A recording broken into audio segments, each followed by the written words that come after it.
बिस्मिल्लाहिर्रहमानिर्रहीम अस्सलाम वालेकुम जी। Welcome to another video. I hope you are doing well.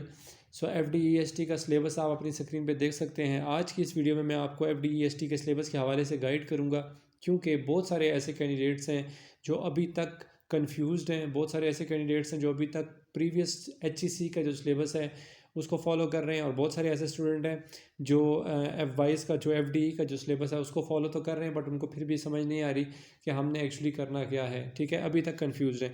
तो उस हवाले से ये वीडियो मैं क्रिएट कर रहा हूँ, और इस वीडियो में मैं डिटेल में आपको जो है वो गाइड करूँगा सिलेबस के हवाले से। ठीक है, सबसे पहले तो आप ये अपना सिलेबस, ऑफिशियल सिलेबस, इसको अपनी स्क्रीन पे देख सकते हैं। ठीक है, जैसे प्रीवियस सिलेबस था HEC का, तो वहाँ पर एक डिटेल में सिलेबस बताया गया था, सब्जेक्ट वाइज बताया गया था कि आपने हर सब्जेक्ट को कैसे कैसे तैयार करना है, और इवन के टॉपिक्स भी सिलेबस के बताए गए थे। हर सब्जेक्ट के टॉपिक्स भी जो है वो मेंशन किए गए थे। तो उसमें एक कह लें कि ईजी होता है, इजीली कोई भी कैंडिडेट है वो इजीली जो है उसको प्रिपरेशन जो है वो कर सकता है। ठीक है, जबकि FDE का जो सिलेबस है वो आप स्क्रीन पे देख सकते हैं। इसमें उन्होंने जैसे ये कहा है कि 60% आपने सब्जेक्ट अपना प्रिपेयर करना है। ठीक है, 20% आपका जनरल इंग्लिश होगा और 20% आपका जर्नल होगा। ठीक है, अब इसमें सबसे पहले तो आपने ये करना है, क्योंकि बहुत सारे ऐसे कैंडिडेट हैं जो सबसे पहले इंग्लिश पोर्शन की तरफ चले गए, या 20% जो जर्नल है उसको प्रिपेयर करें। तो याद रखें कि आपका जो 60% जो सब्जेक्ट रेलिवेंट पोर्शन है ये सबसे ज़्यादा इंपॉर्टेंट है। तो सबसे पहले आप ज़्यादा नंबर जिसमें है उसको कवर करने की कोशिश करें, और है भी आपका सब्जेक्ट है। तो 60% जो सब्जेक्ट है इसको आपने अच्छे से प्रिपेयर करना है, सबसे पहले 60% सब्जेक्ट को। और अपनी जो 9 से लेकर 12 तक की बुक्स हैं उनको आपने सबसे पहले प्रिपेयर करना है। और ये मैं इसलिए कह रहा हूँ आपको 9 से 12 तक की बुक्स को, क्योंकि रिसेंटली जो डेपुटेशन का टेस्ट हुआ था और उनमें बहुत सारे कैंडिडेट के साथ मेरा रब्ता है, कॉन्टैक्ट में है। ठीक है, तो वहाँ से जो इन्फॉर्मेशन मुझे मिली है उसके अकॉर्डिंग मैं आपको ये बता रहा हूँ, ये कोई ऑफिशियल नहीं है। ठीक है, 9 से 12 तक की बुक्स को इसलिए कहा है प्रिपेयर करें ताकि वहाँ से आपका जो है वो टेस्ट इजीली कवर हो जाएगा। ठीक है, और उसके अलावा अब बहुत सारे ऐसे कैंडिडेट्स हैं जो मुझसे ये पूछते हैं कि हम जो है वो क्वेश्चंस को कैसे मतलब तैयार करें। जैसे अब मैथ्स के हवाले से अगर मैं आपको बताऊं तो बहुत सारे मैथ्स में डेफिनेटली क्वेश्चंस होते हैं, सॉल्व करने वाले होते हैं। नहीं, आपने जस्ट ये करना है कि क्योंकि आपका MCQs बेस्ड टेस्ट होता है तो आपने MCQs की प्रेपरेशंस करनी है। और वो कैसे करनी है कि आप जितनी भी बेसिक चीज़ें हैं आपके मैथ्स के अंदर 9th में, 10th में, फर्स्ट या सेकेंड ईयर में, आपने उनको तैयार करना है, जितनी भी बेसिक्स हैं। ठीक है, कॉन्सेप्ट्स अपने क्लियर करने हैं। और उसके अलावा जो शॉर्ट शॉर्ट से क्वेश्चंस होते हैं, शॉर्ट शॉर्ट से 2 से 3 लाइनों के अंदर वाइंड अप हो जाते हैं। इवन के MCQs भी ऐसे ही होते हैं जो आप मैथ्स में जो सॉल्व करने वाले होते हैं। HCF हो गया, LCM हो गया, या मिड टर्म ब्रेक करने वाले कोई क्वेश्चन हो गए, तो इस टाइप के जो शॉर्ट शॉर्ट से क्वेश्चन होते हैं ये आते हैं।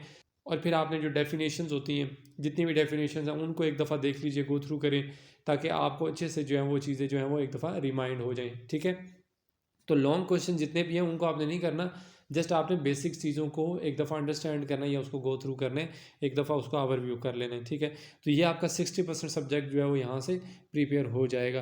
फिर उसके बाद आपका 20% इंग्लिश का पोर्शन आ जाता है। तो इंग्लिश के पोर्शन में आपने डायरेक्ट इनडायरेक्ट करने हैं, एक्टिव वाइज पैसिव वाइज करने हैं, सिनोनिम एंटोनिम करने हैं, कॉम्प्रीहेंशन करने हैं। ठीक है, ये सारी चीज़ें आपने इंग्लिश के पोर्शन में जो जर्नल होती हैं वो ये सारी आपने ज़रूर प्रिपेयर करनी है। तो पहले आप 60% सब्जेक्ट करेंगे, फिर उसके बाद 20% इंग्लिश का पोर्शन करेंगे, तो ये हो जाएगा 80%। ठीक हो गया। फिर इसके बाद आपने चले जाना है नेक्स्ट आपका जो है जनरल पोर्शन।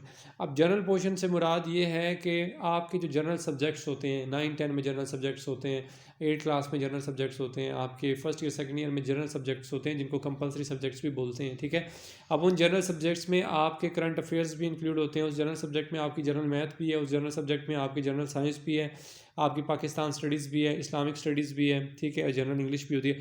तो ये सारे जनरल सब्जेक्ट हैं, हिस्ट्री भी है। ठीक है, तो ये सारे जनरल सब्जेक्ट्स हैं। तो आपने इन सारे जनरल सब्जेक्ट्स की प्रेपरेशंस करनी है, और प्लस इसमें आपका पेडागोजी का भी पोर्शन है। ठीक है, तो जनरल सब्जेक्ट में ये सारी चीज़ें आती हैं। मैं दोबारा बताता हूँ कि आपके जो जनरल सब्जेक्ट हैं इसके अंदर करंट अफेयर्स भी इंक्लूड है, जनरल मैथ भी है, जनरल साइंस भी इंक्लूड है, पाकिस्तान स्टडीज़ भी इंक्लूड है, इस्लामिक स्टडीज़ भी इंक्लूड है, हिस्ट्री भी इंक्लूड होती है, और उसके अलावा पेडागोजी भी इंक्लूड होती है। तो यानी कि इन सब में से 2-2, 4-4 नंबर के या 5-5 नंबर के MCQs बन के आएंगे, और टोटल मार्क्स आपके 20 होंगे। ठीक है, तो इन सारी बुक्स को आपने एक दफ़ा गो थ्रू ज़रूर कर लेना है। यानी कि जो जो इसमें बेसिक चीज़ें होती हैं वो आपसे पूछी जाएंगी जनरल सब्जेक्ट्स के अंदर जो होती हैं। ठीक है, तो इनको अच्छे से एक दफ़ा प्रिपेयर कर लें, तब जाकर, क्योंकि बहुत सारे ऐसे कैंडिडेट हैं वो सिर्फ पेडागोजी को ही लेकर बैठे हुए हैं। तो आपने सिर्फ पेडागोजी नहीं करना, क्योंकि यहाँ पर क्लियरली मेंशन है जनरल सब्जेक्ट्स, पेडागोजी यहाँ पर मेंशन नहीं है। अगर यहाँ पर पेडागोजी मेंशन होती तो आप फिर उसको करते प्रिपेयर, क्योंकि फिर वो 20 नंबर के आपके उसी में से MCQs आते। बट यहाँ पर जनरल सब्जेक्ट्स जो है वो मेंशन है। तो जनरल सब्जेक्ट से मुराद ये है कि जितने जनरल सब्जेक्ट या कंपलसरी सब्जेक्ट आपके इलेक्टिव सब्जेक्ट्स होते हैं ये सब के सब जो हैं वो आपके इसी में से 20 नंबर के MCQs बनेंगे। तो इन सारी चीज़ों को आपने अच्छे से प्रिपेयर करना है, तो उसके बाद जो है आपका ये 100% आपका पेपर जो है वो एक दफ़ा तैयार हो जाएगा। सो अभी भी इसके अलावा कोई क्वेश्चन हो then you can ask in comment box section. And all the best. Next video तक के लिए अपना बहुत सारा ख्याल रखिएगा, दुआओं में याद रखिएगा। अल्लाह हाफिज़।